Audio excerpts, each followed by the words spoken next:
چې دا پاکستان جوړ شوی دی او دا هر سړي له پته و هر کس له پته و چې دا په څومره قربانیو جوړ شوی دی په دا کې رغو خاندانونه تباه شوي دي په دا کې لوږه خونې تباه شوي دي هغه پښتانه قرباني ورکړې وه که پنجابي ورکړې وه که سندي بلوچي ورکړې وه خو خبریان د ټولو نه مخکې په دا شي کې موجود دي دا یې چا نه پټه خبره نه ده دا یې چا نه پټه خبره نه وه نن هم په سرحداتو باندې او د کشمیر په اوچتو اوچتو غرونو باندې د قبایلو پښتنو قبرونه موجود دي د افسوس خبره کوم چې با وجود دغه قربانو او دغه په هغه ورکولو قربانو ورکولو په وجود قبایل داسې نظرانداز شوي دي په دا 75 سال کول کې چې څه راته خبر نه یې ته پوهېږې نه ته وینې نه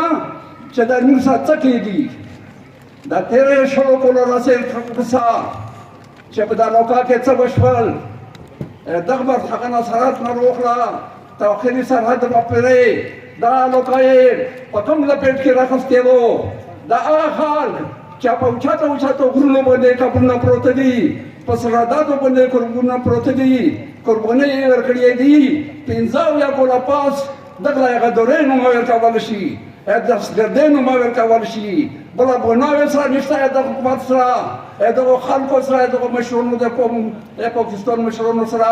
راوچت شول چې دهشتګرد دي دهشتګرد په نوم باندې په دغه ځای کې اپریشنونه شروع کړل لکه څنګه دلته تا وویل سلګونه اپریشنونه وشول بڑا لکه د انډیا فوج هم داسې کوي ډورګ ګما انډیا فوج به لکه داسې کوي لکه دا فوج به مو په دروازو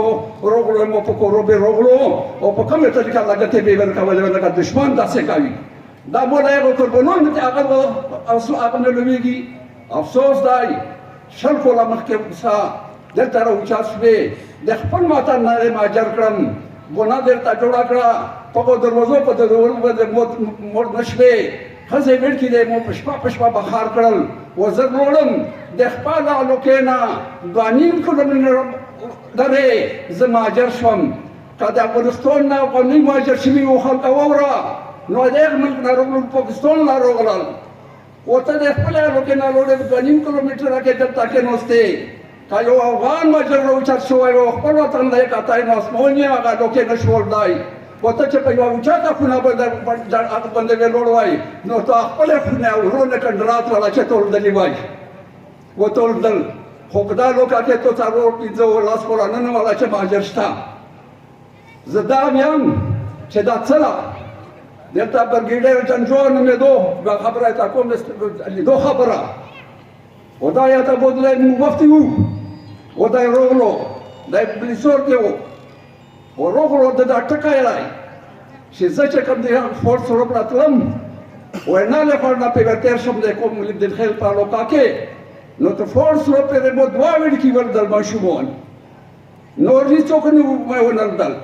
دوه ماشومان وړکي مې ولدل وهغه څه ویل هغه ویل چې پاکستان زنده باد مشغلېدل سره पाकिस्तान जिंदाबाद। और जब मैंने दाएं बाएं देखा तो वो बड़े बड़े हुजरे वो बड़े बड़े मकानात कंडरात की शक्ल में नजर आ रहे थे। वो पतोरो हो मोर्शी चारा कबील एवं कबील बची चहुने उन्होंने कंडरात में तपरतु कोरोना पे वो बाहर देखो वो दे परतु अब वो पाकिस्तान जिंदाबाद नारा वाला वो तो सल को लापासा ओ पंजाबिया ओ सिंधिया सल को लमखने चकदे सिंधु दोष ने मत नारा वालिया को कहना चला पाता जितना मेरे निष्ठा ऐसे निर्देश नारा दे वाला वो मशहूर उच्चा शो दे पंजाबी सर ने लो शो वाला पाकिस्तान शिकायत आसम से जोड़ करा वो देर को शुरू सा वाला पाकिस्तान चेतो सरुना पे कर बोल करी हूँ तो लख्त एक लो तकसीम एक लो ज़फ़ा नहीं ज़रूर चाहते हैं वो रामना ज़दा टोल गाजे दाना वखला दे अगना दे वज़ीरिस्तान ना वखला तो बजावर पे रखल को लगाऊं अफसोस लाइक तो सब बंदे रोशे खबर हो के और अमली शक्ल दे लिस्टा منظور پښتين روشي څلور میاشتې به غور د پاس راووځي و چیغې ووهي چې داسې و داسې و بیا پرې ننوځي ته چې عملي شکل نشي ورکولی ته څه نه خبره کوې ته څه راویایې زه امن غواړم چیغه کوم امن غواړم امن غواړم نن هم دلته امن غواړم